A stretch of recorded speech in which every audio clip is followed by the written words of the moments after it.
आता माझ्याकडे मुलं येतात, "महाराज आम्ही काय ते वाढदिवस साजरा करायचा का?" इथे माझं सक्त मनाई असते, वाढदिवस बिलकुल साजरा करू नका. कारण वाढदिवस एक पाऊल मरणाच्या दारात तुम्ही जात आहात. तो वाढदिवस काय साजरा करायचा? केक आणतात, कापतात, एकमेकाच्या तोंडावर लावतात. अन्नाचा दुरुपयोग करतात तर करतातच. परत त्याच्यात अंडी घातलेली असते, जे मुळातच कोणालाही बोलत नाही खावं म्हणून. हां, परत एकदा मांस भक्षण करायचं नाही, मदिरा भक्षण करायचं नाही, संभोगात लुप्त नाही पाहिजे, असं माझा धडा असतो इथे. मांस सोडला, संभोग सोडला, प्रामाणिकपणे आला, मांस नाही खाल्ला, संभोग पण नाही केला, मदिरात पण लुप्त राहिला नाही तुम्ही, आला.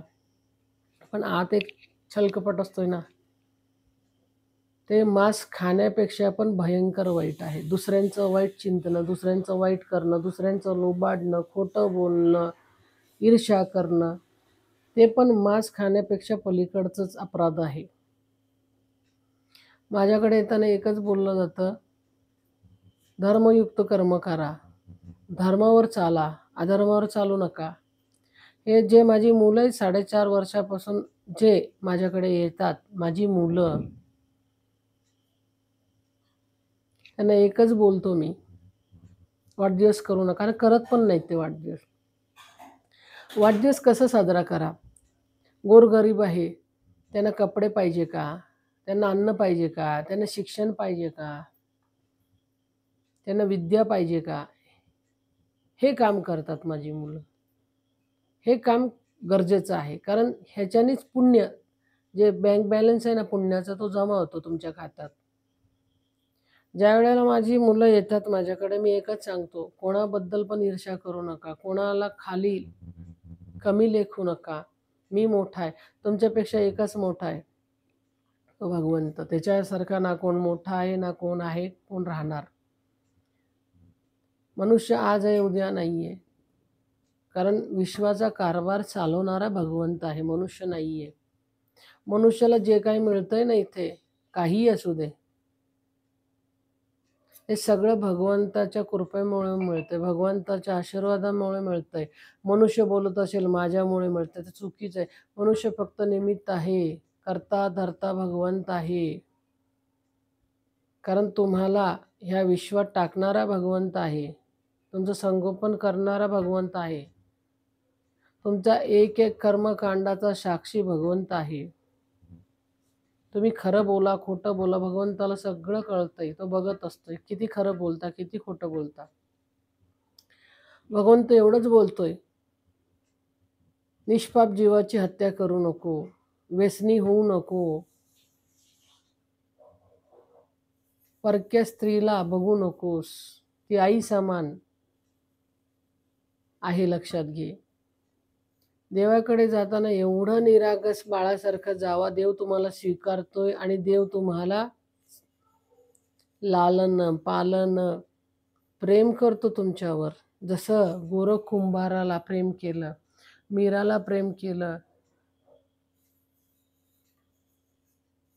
भक्त प्रल्हादला प्रेम केलं. निष्पाप निरागस देवाचं प्रेम असतं आपल्या भक्तांवर, आपल्या मुलांवर. तसं तुम्ही पण त्यांच्या शरणागती झालं पाहिजे.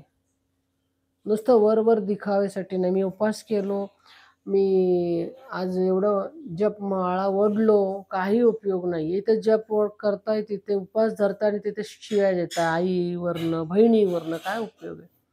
शिव्या शाप देताय.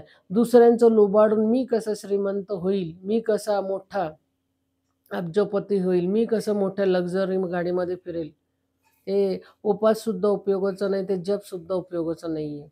कोणतीही भक्ती अशी करा, त्याच्यात सर्व जन सुखी भवंतु हा तुमच्या अंतरात्म्यात असलं पाहिजे, तरच ते मंत्र जाप असू दे, उपास असू दे, फलित होतं. तोपर्यंत फलित होत नाही.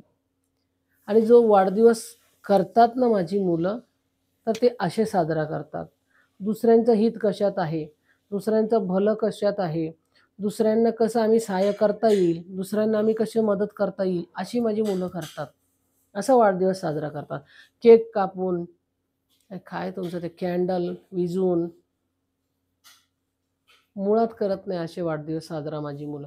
जे मला मानतात, जे माझ्या बोलण्यावर चालतात, जे माझ्याकडे येतात, ते पूर्ण काया, त्यांचं पूर्ण जीवन, त्यांचं आचार, विचार, व्यवहार पूर्ण बदलावून जातंय. कारण ते त्यावर चालतात. जे मी बोलतो, इथून ऐकून एक कानाने दुसऱ्या कानाने सोडत नाहीत. मी त्यांना पदेपद घडवतो, ओरडतो सुद्धा. का ओरडतो? पुढे जाऊन त्यांचं अघटित होऊ नये, पुढे जाऊन त्यांना त्याचा त्रास होऊ नये. कारण प्रारब्ध भोग चांगला असो वाईट असो त्यांनाच भोगायचं असतंय. त्यासाठी ते पदोपदी माझ्या मुलांना फोन करून विचारतात, महाराजांना विचारा, महाराजांकडे मी येत आहे. ते काय सांगतात, नाही समजलं तरी विचारतात. असं वाढदिवस साजरा करणं हे मी शिकवण देतो.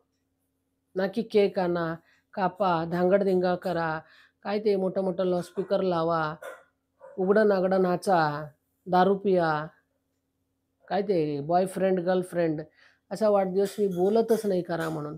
कारण जो कोण आत्तापर्यंत असा वाढदिवस करत होते, आत्तापर्यंत त्यांनी केलेलं सगळं इथे यायच्या अगोदर सगळं सोडलं त्यांनी. वाढदिवस कसा साजरा करावा, कसा नाही, हे मी त्यांना शिकून दिलो आणि ते करत आहेत तसं आता वाढदिवस. म्हणजे काय, आपल्या वाढदिवसामुळे कोणाला त्रास होऊ नये, पशुपक्षींना होऊ नये. कारण पशुपक्षींना त्रास कसं देतात, मोठं मोठं लाऊडस्पीकर लावून, काही लोक फटाके वाजून, वृद्ध असतात, लहान मुलं असतात. पशुपक्षींनाही त्रास होतो, निसर्गाला त्रास होतोय, हानी होतोय, दूषित होतंय वातावरण. फक्त एक माणसाचा वाढदिवस करायला कित्येक लोक जमा होतात आणि सगळं तिथलं वातावरण दूषित होतंय. का? अधर्मयुक्त वाढदिवस असतोय त्यांचा. त्याच्यात ना धर्म असतोय ना कर्म असतोय चांगला. नुसतं वाढदिवस करायचं म्हणून करतात, ते काही उपयोगाचं नाही आहे.